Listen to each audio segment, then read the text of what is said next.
परमात्मने नमः। ओम श्री गणेशाय नमः। अथ षष्ठो अध्यायः। और उस आसन पर बैठकर चित्त और इंद्रियों की क्रियाओं को वश में रखते हुए मन को एकाग्र करके अंतःकरण की शुद्धि के लिए योग का अभ्यास करें।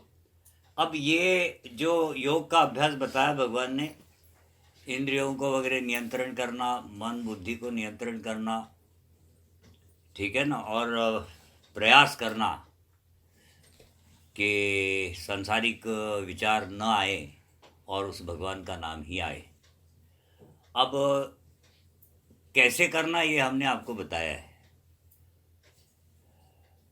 हमने आपको वो जो साधना बताई है कि सुबह आप जागो और स्नान वान कर करके शरीर शुद्ध करके और फिर वो एक आसन लगाओ और फिर उसमें कोई पाठ ले लो और जोर से बोलो और उसको सुनो। वो बात और ये बात एक ही है ना। माने इसका जो व्यवहार बताया है, ऐसा ना, अधिकतर ये जितने भी सिद्धांत यहाँ भगवान के उपदेश में हमें मिलते हैं ना, बहुत सारे लोग इसको खारिज करते, कहते हैं कि ये हो नहीं सकता, ठीक है ना, ये अनासक्त व्यक्ति हो नहीं सकता वगैरह। तो ये बात, ऐसी बात कुछ भी नहीं है। अब जैसे ये साधना है कि इंद्रियों को नियंत्रण करना, अब वो ये जी ऐसा इतना आसान नहीं है, ये हो नहीं सकता, ऐसी कोई बात नहीं है। उसको व्यवहार में किस प्रकार से लाना है, इसका विवेक की आवश्यकता होती है। नहीं तो इतना कोई कठिन नहीं है। और जैसे वैसे तो योग ही कहा है, ऐसे योग माने असंभव, असंभव को संभव करना। तो ठीक है, वैसे तो प्रकृति का विरोध कर रहे हैं हम, इसलिए असंभव ही है वो, परंतु इतना भी कठिन नहीं है कि नहीं हो सकता है, इसको खारिज कर दिया जाए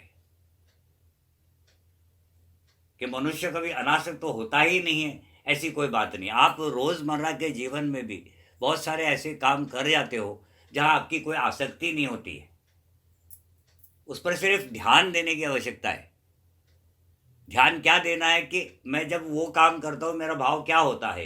ऐसे ही भाव से अगर मैं हर कर्म करूँ तो अंतःकरण की शांति को प्राप्त हो जाएगा वो व्यक्ति, फिर अपने आप ही। क्योंकि उसमें फिर वही बात है ना, अनासक्त अनाश्रित कर्म फलम कार्यम कर्म करोती है, मैंने फल का आश्रय लिए बिना। अब फल का जब आप आश्रय ले ही नहीं रहे हो तो फिर राग द्वेष लोभ मोह वो बुद्धि अपने आप ही समभाव में आना शुरू हो जाती है।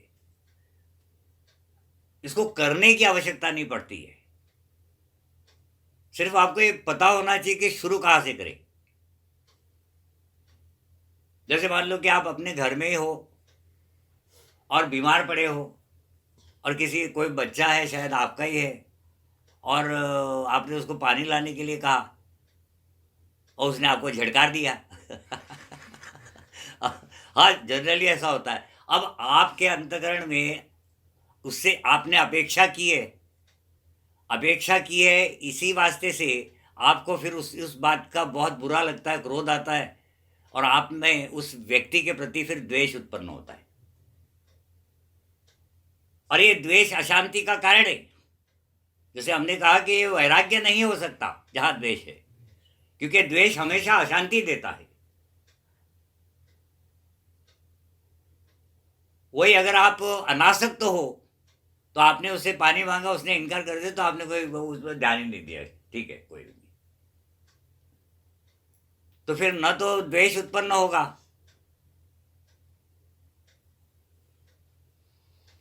और न वो है ना। फिर उसके बाद क्या होता है, पूरे घर का जो माहौल है वो ही बिगड़ जाता है। हर एक घर का मेंबर एक दूसरे से देख करके चिड़चिड़ाता हुआ दिखाई देता है।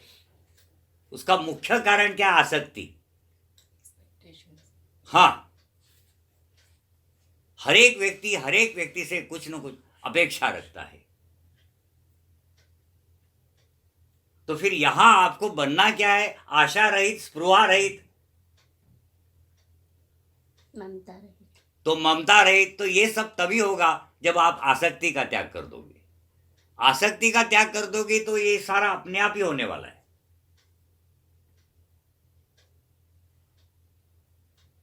और ऐसा नहीं है कि कोई कर नहीं रहा है। अपने ग्रुप में अभी एक बबलू ही अभी फिलहाल इसी इसी कार्य में लगा हुआ है यार, बहुत सारे और भी है। ऐसा नहीं है कि कोई नहीं कर रहा इसको। समाज में ऐसे बहुत सारे लोग हैं कि जो कार्य करते चले जा रहे हैं, परंतु इसके बदले में कुछ नहीं चाह रहे, नाम तक नहीं। तो ये बात गलत है कि अनासक्त मनुष्य हो नहीं सकता या अनाश्रित हो नहीं सकता, ऐसी कोई बात नहीं है। सिर्फ आपके पास वो उसका विवेक होना आवश्यक है। विवेक आएगा जब आप तप करोगे तब। अब तप करोगे माने वो प्रकृति का विरोध करोगे, माने उस मन पर नियंत्रण पाने का प्रयास करोगे। अभी फिलहाल आप मन के गुलाम हो। मन जो कहता है वो आप मजबूर होकर के करते हैं। तो मन इंद्रियों का बॉस है। तो फिर हमने आपको वो साधना बताई कि सुबह जागो और रोज के रोज वो एक साधना इसकी बनाओ। तो उसमें फिर यम नियम, तो नियम वो 5 नियम वो ही है, स्वाध्याय वगैरह। तो कुल मिला के आप अपने अपने व्यवस्था वो जो साधना बनानी है उसके जो नियम है वो आप अपने सुविधा अनुसार बनाओ कि किसी भी प्रकार से साधना बोझ न बन जाए और उससे मन फिर उचाट ही हो जाता है फिर, और फिर वो दोबारा उसके झंझट में पड़ता ही नहीं है। इसलिए ऐसा नहीं करे। मन को मारकर जीना भी कोई जीना है? मन को मारने की आवश्यकता नहीं पड़ती है, मन को समझाने की आवश्यकता पड़ती है कि इसी कार्य के कारण से हमने पूर्व काल में भी परेशानियां भोगी है, तो अब ये काम हमें नहीं करना है। इस प्रकार से तो मन को मारने की आवश्यकता नहीं होती है, और मन को थोड़ा समझा बुझा करके और थोड़ा सा जोर लगा करके थोड़ा बहुत उसको फीड भी चाहिए ना भाई। फिर ऐसा ना, मन एकदम से काबू में आने वाला नहीं है। मन प्रकृति है और उसका झुकाव प्रकृति के तरफ ही होता है। इसलिए कई जगहों पर मन का भी कहना मान लेना होता है ताकि वो बगावत ना कर दे। न तो मन फिर बगावत करता है और वो बगावत बहुत खतरनाक, क्योंकि उसके हाथ में आप हो, आप उसके गुलाम बन चुके हो।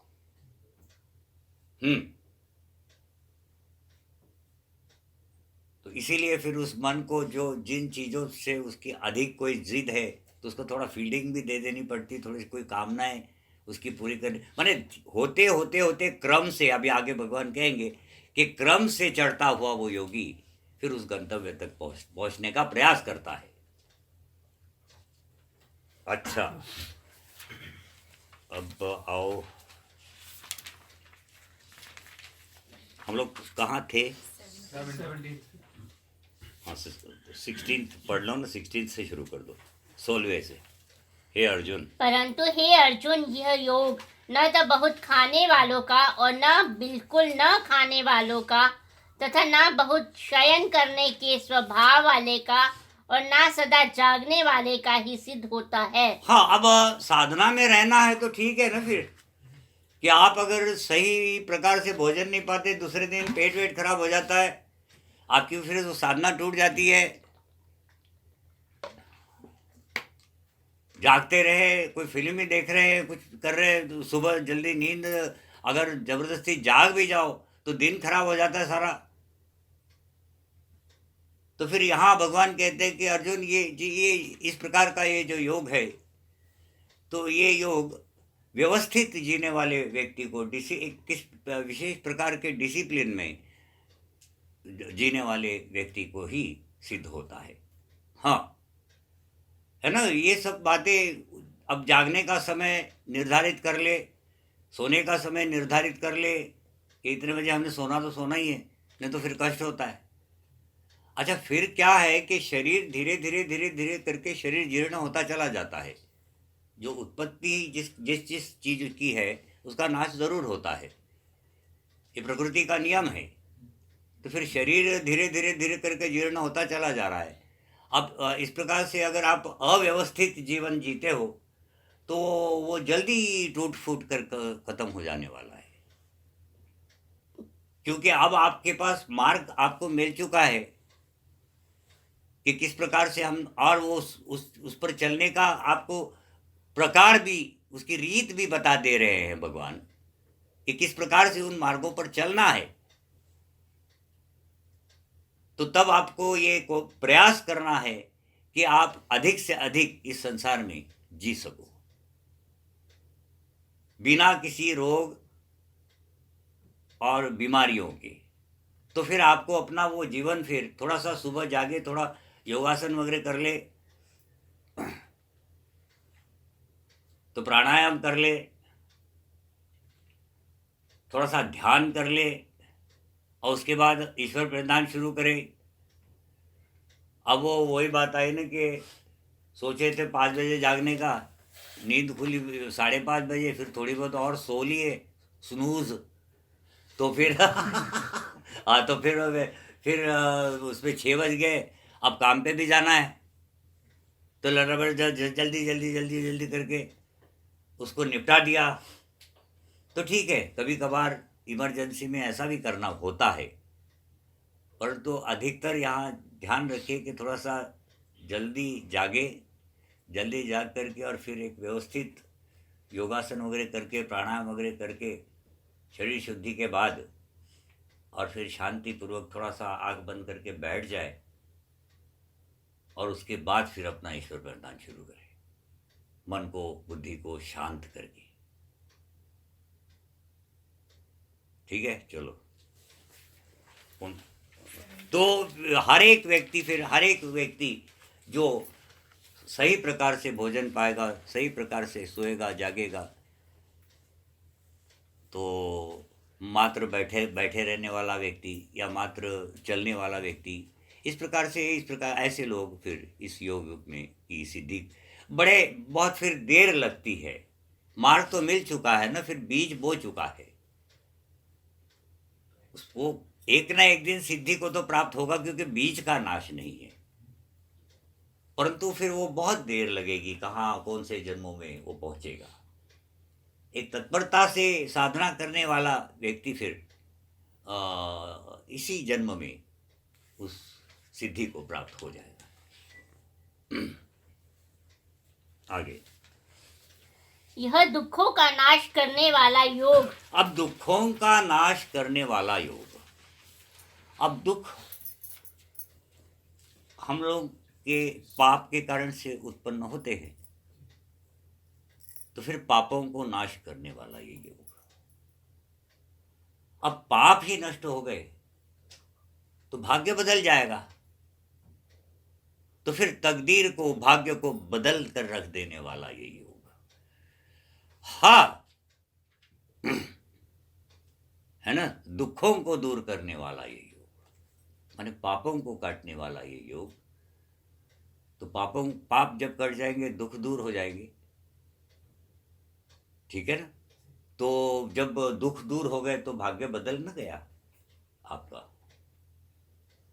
अगर ये योग नहीं करते तो उस विशेष समय में, आपने उस काल में आपको दुख आना था, परंतु क्योंकि आपने पहले ही वो पाप काट दिए, इसलिए अब वो दुख नहीं आएगा। तो फिर तो इसका मतलब है कि आपका भाग्य बदल गया।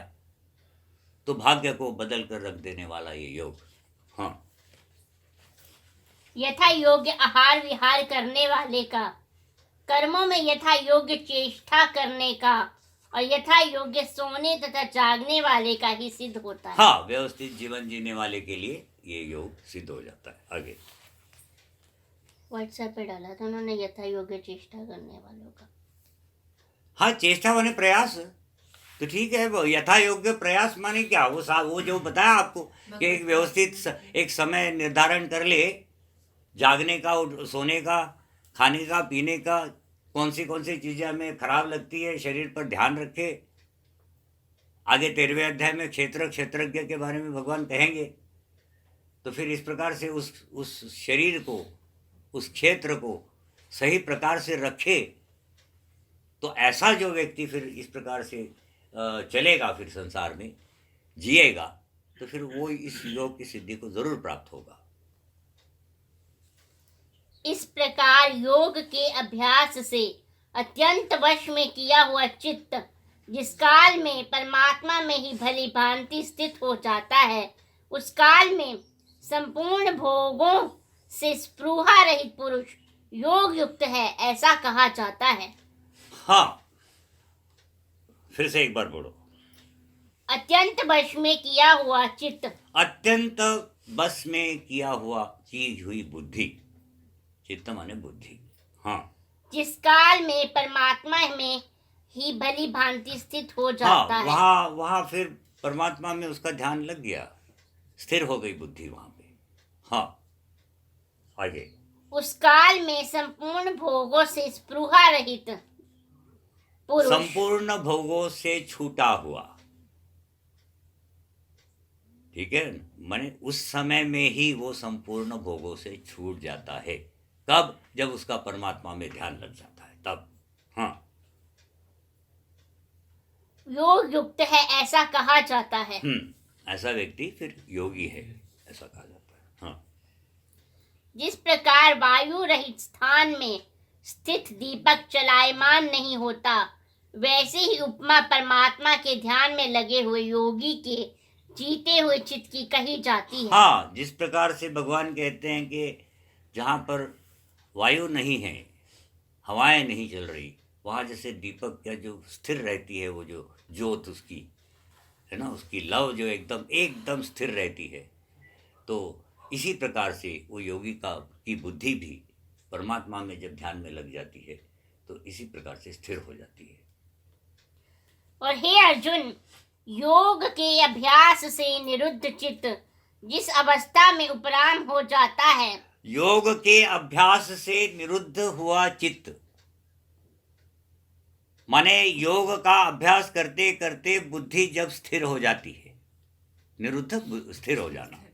हाँ, जिस अवस्था में उपराम हो जाता है, उपराम हो जाता है, शांत हो जाता है। हाँ, और जिस अवस्था में परमात्मा के ध्यान से शुद्ध हुई सूक्ष्म बुद्धि द्वारा परमात्मा को साक्षात करता हुआ सच्चिदानंद घन परमात्मा में ही संतुष्ट रहता है। फिर से पढ़ो इसको। जिस अवस्था में, और जिस अवस्था में परमात्मा के ध्यान से शुद्ध हुई सूक्ष्म बुद्धि द्वारा, परमात्मा के ध्यान करते करते वो ध्यान इतना सूक्ष्म हो गया, वो बुद्धि सूक्ष्म है ना, ध्यान उस अभ्यास के कारण से वो सूक्ष्म हुई बुद्धि, हाँ, परमात्मा को साक्षात करता हुआ, परमात्मा का साक्षात्कार करता हुआ सच्चिदानंद घन परमात्मा में ही संतुष्ट रहता है। परमात्मा में ही संतुष्ट रहता है। अब इसका क्या अर्थ लगाया जाए, है ना? आत्मा में तो परमात्मा का साक्षात्कार करता हुआ माने अपने आप को ही देखता हुआ, ठीक है ना? परमात्मा का साक्षात्कार, जैसे एक देखो हम लोग तो मानव है, मानव के पास तो वो सब बुद्धि विवेक वगैरह सब कुछ है, और वो अपने शरीर को हमेशा आईने में देखा किया करता है ना? और आईने में देख करके वो अपने आप की एक कल्पना बनाता है कि मैं ऐसा दिखने के हूँ,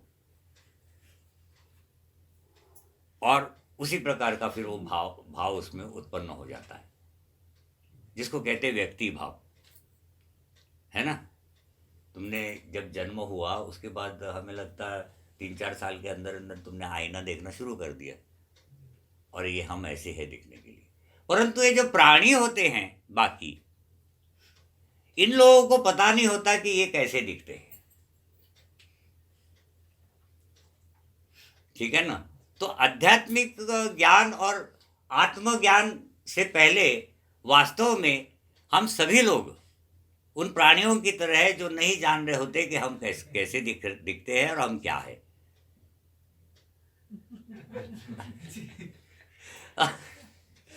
फिर जब वो परमात्मा के ध्यान से जब वो बुद्धि सूक्ष्म हो जाती है, इतनी सूक्ष्म कि वो अपने आप को देखती है, तो कहाँ देखती है? परमात्मा में।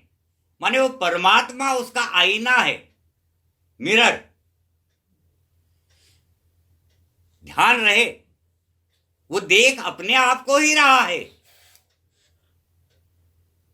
उस आईने में, उस परमात्मा में। कुछ समझ में आई बात? बहुत ऊपर की बात है। हाँ, वो देख रहा है अपने आप को ही, परंतु देख परमात्मा में रहा है। माने आईना दिखाया जा रहा है उसको वो कि भी देख तू परमात्मा, ये है। तू भी परमात्मा ही है। हाँ, पर बुद्धि सूक्ष्म चाहिए ना तब तक। हाँ। तो हम लोग की सबकी स्थिति वही है कि जब तक वो हम उस परमात्मा का ध्यान का अभ्यास किए बिना वहां तक वो पहुंचना तो असंभव है ना। फिर उस अभ्यास करते करते करते एक दिन वो परमात्मा, माने परमात्मा का ही आप साक्षात्कार कर रहे हो और देख अपने आप को रहे हो।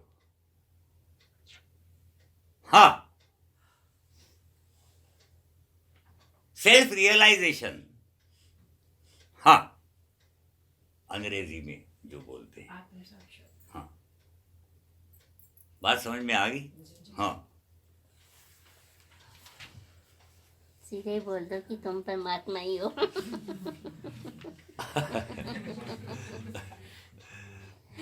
खाली बड़ी मजेदार स्थितियां होती है। और बीच का सफर है जो हाँ, वो हाँ। तपनी है ना। हाँ। सूक्ष्म होते होते ध्यान परमात्मा में ही है और परमात्मा को ही वो देख रहा है। तो वास्तव में वो अपने आप को देख रहा है, उस परमात्मा। हाँ, तथा इंद्रियों से अतीत केवल शुद्ध हुई सूक्ष्म बुद्धि द्वारा ग्रहण करने योग्य जो अनंत आनंद है, उसको जिस अवस्था में अनुभव, इंद्रियों से अतीत आनंद, ऐसा आनंद जो इन इंद्रियों से ग्रहण ही नहीं हो सकता। मन, बुद्धि, अहंकार, बाकी सारी इंद्रिया, ज्ञान इंद्रिया और कर्मेंद्रिय से, वो किसी भी इंद्रिय से ये आनंद को ग्रहण नहीं हो सकता। ये तो वो सूक्ष्म बुद्धि द्वारा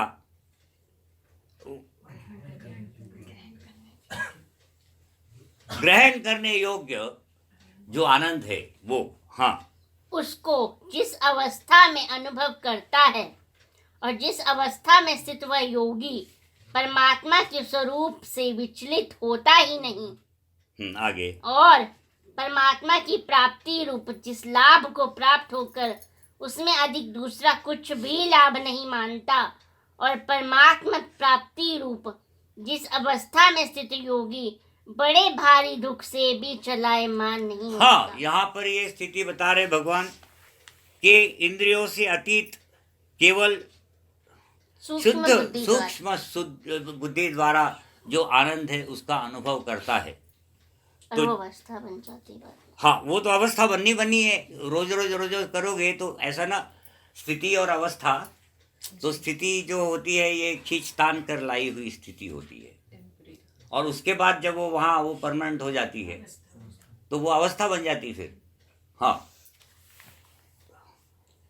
और जिस अवस्था में स्थित वह योगी परमात्मा के स्वरूप से विचलित होता हाँ, ही नहीं, फिर उस समय में फिर वो पूर्ण रूप से वो खो गया। तो भगवान कहते हैं कि ऐसी अवस्था को प्राप्त करके फिर वो वहाँ से विचलित ही नहीं होता। बड़े से बड़ा दुख भी आ जाए तो वो उससे अब उसको वो दुख जो है, देखो दुख सुख तो तब है जब मन बुद्धि का नियंत्रण आप पर है।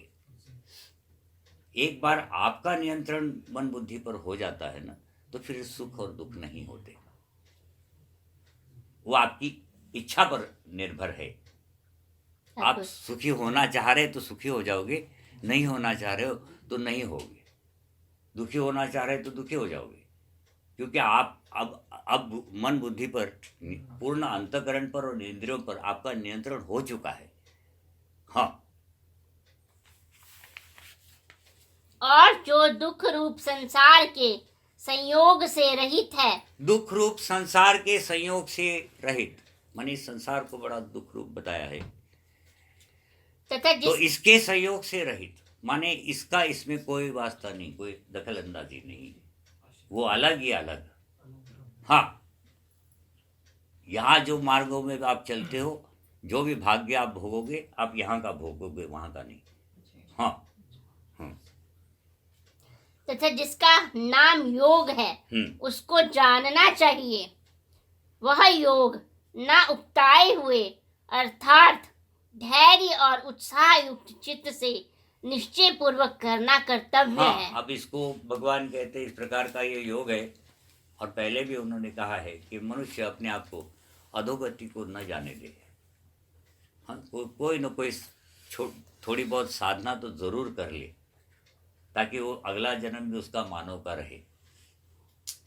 तो भगवान कहते हैं कि इसे करना चाहिए, इसे जानना चाहिए, है ना। और अपने अपने आप का जो आपके जन्म का की जो सार्थकता है वो पूर्ण हो, है ना। जन्म का उद्देश्य आत्मोन्नति। हाँ, और प्रकृति का उद्देश्य उस आत्मोन्नति करवाना। हाँ, वो प्रयोजन है प्रकृति का। हाँ, इसलिए मनुष्य को चाहिए कि संकल्प से उत्पन्न होने वाली संपूर्ण कामनाओं को निःशेष रूप से त्याग कर और मन के द्वारा इंद्रियों के समुदाय को सभी ओर से भली भांति रोक कर। हाँ, इसीलिए मनुष्य को चाहिए कि संकल्प से उत्पन्न होने वाले संपूर्ण कामनाओं को पूर्ण रूप से त्याग दे।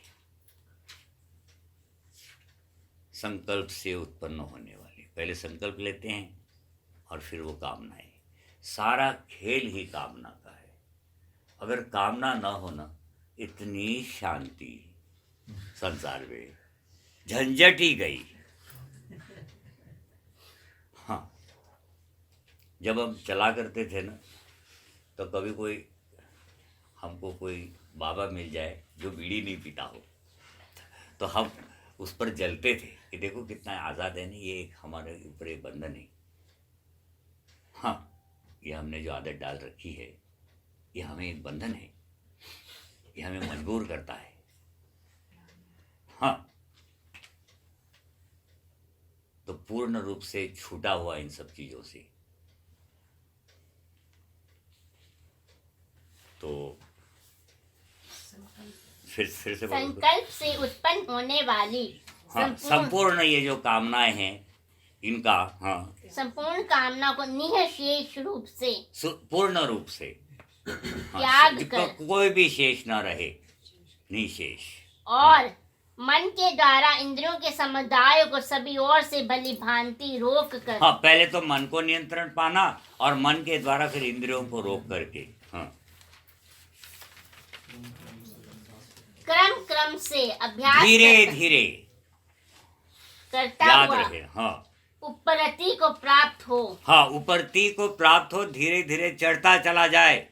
तथा हाँ, धैर्य युक्त बुद्धि के द्वारा मन को परमात्मा में स्थित करके परमात्मा के सिवा और कुछ भी चिंतन ना करे। हाँ, आगे। परंतु जिसका मन वश में नहीं हुआ हो, उसको चाहिए कि वह स्थिर न रहने वाला और चंचल मन जिस शब्द आदि विषय के निमित्त से संसार में विचरता है, उस विषय से रोक कर यानी हटा कर इसे बार बार परमात्मा में ही निरुद्ध करे। यही हम तुम लोग कर रहे हो अभी। अगर जो साधना कर रहा है यही कर रहा है। तुम लोग सुबह जागते हो और एक घंटा या आधा घंटा जो भी है वो उस समय में प्रयास करते हो कि सांसारिक विचार न आए। इसके वास्ते से तुम लोग एक पाठ लेते हो, जोर जोर से बोलते हो और मन को मजबूर करते हो कि वो सुने इसको। हाँ, तो यही काम तुम लोग कर रहे हो कि सारे विषयों से आपका मन स्थिर रहता नहीं है। तो स्थिर न रहने वाले मन के वास्ते से भगवान कहते हैं कि ऐसे जो विद्यार्थी है जिनका मन अभी नियंत्रण में नहीं है, ऐसे वो व्यक्ति कोई न कोई साधना कर ले जिससे कि इनका मन वहाँ से उस संसार से हट करके परमात्मा में स्थिर होने का प्रयास करे।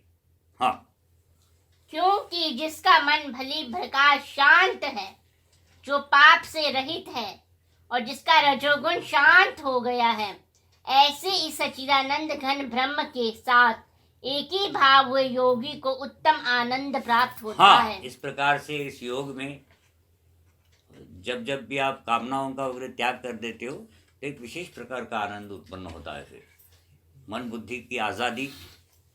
हाँ, मन बुद्धि जो है कि ये जकड़े हुए हैं इन विचारों से, ये कामनाओं के कारण से अनगिनत सोच विचार आते चले जाते हैं मन बुद्धि में, जो जो जो मनुष्य को अशांत कर देते हैं। निरंतर कुछ न कुछ। और अधिकतर मन की आदत है वो है ना, दुखी होना पसंद करता है, उसका वो स्वभाव है। तो वो हमेशा बुरा कुछ न कुछ विचार, शुरुआत भले ही वो अच्छे से कुछ करे पर एंड उसका हमेशा बुरा होता है। वो हमने नहीं कहा था कि तुम लोग जैसे ईश्वर प्रदान करते एक पाठ रखा है तुमने, अब तुम तो प्रयास ही ना कर रहे हो, क्योंकि एकदम से कोई योगी तो बने नहीं हो, तो फिर ठीक है, पढ़ते मन चला जाता है। अब मन चला गया, आपको तो कहा गया कि जी इसको शुरू पर, वो भी आप भूल गए, वो मन ने आपको भुलावे में डाल दिया। अच्छा, पढ़ते अच्छा वो मन विचार करता चला जा रहा है और लास्ट में आप पहुँचे, और पहुँच करके क्योंकि वो मन तो एंड क्या करता है, बुरा, तो एंड बुरा था मन के सोच का, तो फिर आप दुखी हो करके उठते हो ईश्वर परिधान करके। अच्छा, संसार में तो सुन रखा है कि ईश्वर परिधान से बड़ा सुख शांति मिलती है। तो तुमको ये विचार आता है कि संसार में तो ऐसा कहा जाता है और मैं तो साला दुखी होकर उठ रहा हूँ। तो उसका मुख्य कारण ये मन है। मन जो है फिर वहाँ टिकता नहीं है, इसको बार बार वहाँ लाना होता है। और होते वर्षों के साधना के बाद ये मन फिर थोड़ा वो सुनना शुरू होता है। जैसे वो थोड़ा सुनना शुरू होता है, वो यूँ समझ लो कि आपने बाजी मार ली, क्योंकि वो फिर मन पर आपने काबू पा लिया कि इस समय में यही सुनना है। हाँ, इस समय में यही सुनना है, फिर उससे आप जो चाहे करा।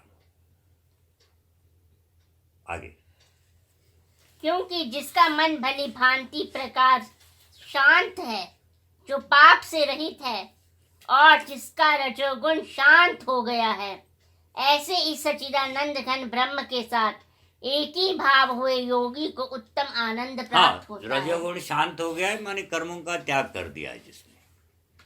हाँ, आगे, और वह पाप रहित योगी इस प्रकार निरंतर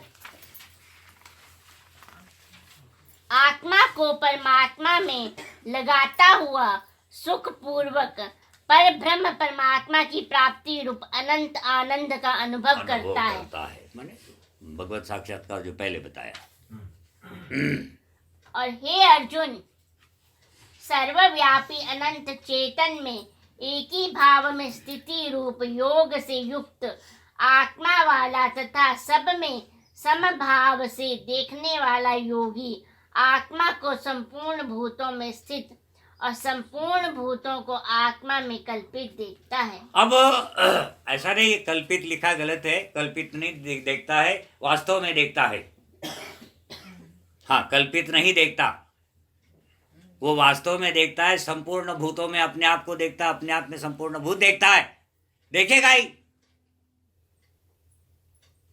जब उसने आईना ही देख लिया और जिसने अपने आप को पहचान लिया, तो क्योंकि हर एक में तो वो ही है, ऐसा ना, वो ब्रह्म, वो निराकार ब्रह्म तुम में प्रवेश कर गया, तुम्हारी तरह बन गया, हम में प्रवेश कर गया, हमारी तरह बन गया। अब हमने अपने आप को जान लिया, पहचान लिया, हमने उस ब्रह्म को देख लिया और ब्रह्म में अपने आप को देख लिया। उसी प्रकार से जितने भूत प्राणी हैं, सब में तो ब्रह्म है। जब हमने अपने आप को देख लिया है तो अपने आप को हम आप में भी तो देखेंगे ही। प्रत्यक्ष है वो तो। हाँ, कल्पना थोड़ी ना, कल्पना नहीं है ये, अपने आप ही देखेंगे ना। वो हमने अपने आप को ही देख लिया कि अरे ये तो इसमें भी तो मैं ही हूं, इसमें भी तो मैं ही हूं, उसको तो पता चल जाएगा। बात समझ में आई? तो ये बात यहां भगवान बता रहे हैं। चले आगे। हाँ, आगे कितना है अभी? 29 हुआ है। 30 पे खा रहे हैं। और जो पुरुष संपूर्ण भूतों में सबके आत्म रूप मुझ वासुदेव को ही व्यापक देखता है और संपूर्ण भूतों को मुझ वासुदेव के अंतर्गत देखता है। हाँ, संपूर्ण भूतों को वासुदेव के अंतर्गत, मैं तो वो हूं, सब तो वो है ना भाई? तुम भी आत्मा और प्रकृति हो, ये भी आत्मा और प्रकृति, ये भी आत्मा और प्रकृति, ये हम भी वही है। अंतर तो मात्र उस बीज का बताया गया है ना। हमने पिछली बार आपको वो उदाहरण दिया था कि एक आम का पेड़ है, उसमें से जो फल उत्पन्न हुआ उसमें आम का भाव था, तब आपने कहा ये आम है। अब सेब का बीज डालोगे तो सेब निकलेंगे, पर है तो सत्वगुण रजोगुण तमोगुण ही, चाहे सेब हो चाहे आम हो। हाँ, और उस बीज में जो चैतन्य आया वो ब्रह्म का। तो चाहे आम खा लो चाहे सेब खा लो, बात तो एक ही है, पर ऐसा होता नहीं प्रत्यक्ष में। आम खा लो तो गला खड़खड़ाने लगता है, सेब से वो बात होती नहीं है, परंतु वो ठीक है, वो प्रकृति में बरत रही है। हाँ, परंतु कुल मिलाकर के जो चैतन्य है वो तो ब्रह्म ही है, और जो प्रत्यक्ष में फल रूप में है प्रकृति है, वो तो सत्वगुण रजोगुण तमोगुण ही है। हाँ, तो उसी प्रकार से वो फिर जो अपने आप को जान लेता है, जो ब्रह्म को देख लेता है, वो ब्रह्म में अपने आप को देखता है, और फिर वो सभी को अब वो उस ब्रह्म में जान लेता है कि तो सब तो ब्रह्म है। उसके लिए मैं अदृश्य नहीं होता और वह मेरे लिए अदृश्य। हाँ, फिर ऐसे व्यक्ति के लिए अदृश्य का प्रश्न ही नहीं उठता, वो तो हर जगह भगवान दिख रहा उसको। हाँ, इस प्रकार जो पुरुष एक ही भाव में स्थित होकर संपूर्ण भूतों में आत्म रूप से स्थित मुझ सच्चिदानंद घन वासुदेव को भजता है, वह योगी सब प्रकार में बरतता हुआ भी मुझ में ही बरतता है। हाँ, हमने आपको बताया था कि एक व्यक्ति अगर गंतव्य पर पहुंच चुका है तो फिर उसने जो कुछ भी जीवन पूर्व में जिया होगा वो सारा का सारा शास्त्र था। अगर शास्त्र न होता तो वो गंतव्य पर कभी पहुंचता ही नहीं। ठीक है ना? तो भगवान कहते कि जिस प्रकार से भी जीता हुआ भी हो, कैसा भी जीवन उसने व्यतीत किया हो या कर रहा हो, वो वास्तव में मेरे ही प्रकार का जीवन होता है। हाँ, क्योंकि वो टोटली अब वो ब्रह्म में स्थित हो गया। चलो अब लास्ट कर लेते हैं। और हे अर्जुन, जो योगी अपनी भांति संपूर्ण भूतों में समझ देखता है और सुख अथवा दुख को भी सब में समझ देखता है, वह योगी परम श्रेष्ठ माना जाता है। अब ये तो होगा ही ना, समभाव तो आएगा ही आएगा, है ना। सुख दुख वगैरह से जिस प्रकार से मेरी प्रकृति है और उस प्रकृति में इस प्रकार के सुख दुख आते हैं, तो इसकी भी प्रकृति है और इसमें भी सुख दुख आते हैं। तो ये भी ब्रह्म, मैं भी ब्रह्म, ये भी सत्वगुण रजोगुण तमोगुण और मैं भी सत्वगुण रजोगुण तमोगुण। तो ये समभाव तो अपने आप ही आ जाता है। ठीक है, चलो।